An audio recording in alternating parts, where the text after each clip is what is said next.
So this machine was really, really expensive, but the reason we got a hold of it was in order to show you how filament companies might actually be lying to you.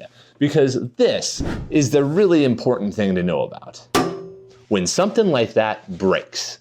So this is a tensile testing machine, and a tensile testing machine literally does that. It measures the tensile strength and stress of a particular part. And the parts that we're actually testing are these. These are called dog bones.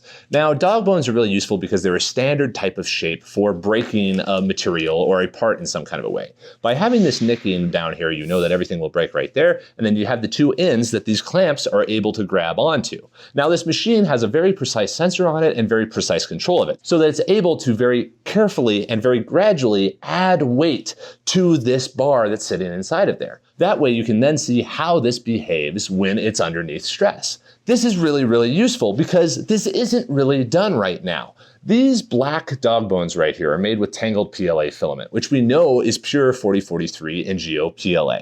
But other manufacturers are not as precise as to what they're making their filament from. So if you are trying to engineer a 3D printed part, which is do the math on how it will behave into the future and predict how it's going to break, you can't do that with 3D printed materials today because the data just simply doesn't exist. They say, it's PLA or it's PLA plus or whatever, basically a branding term, and you know you can print a shape and get a flexi dragon out of it, but you don't know if it'll actually be strong enough to hold somebody up if you're trying to make a car part from FDM or something along those lines. That is the necessity for a machine like this. What we are going to do is we are going to start bringing in all these materials from other manufacturers, running it through this machine to establish how strong they are when printed. Now, these dog bones are a little bit interesting because in 3D printing, you do have orientation, which means how you print this piece depends on how strong it is. Most of the time, we will be printing pieces in batches like this, where they are fully vertical and the layer lines are going across this. This allows you to measure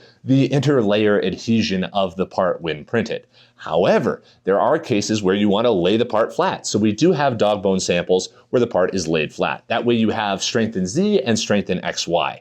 All of that can create some amount of variation.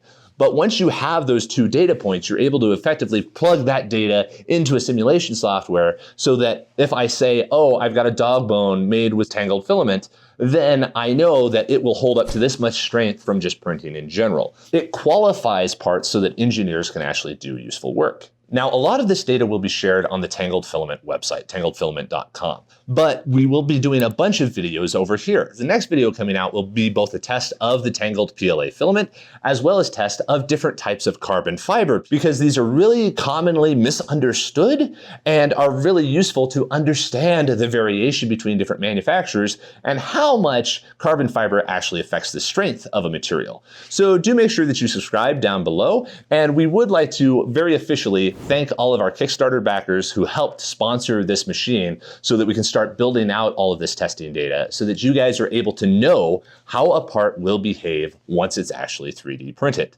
Have a great day, everybody.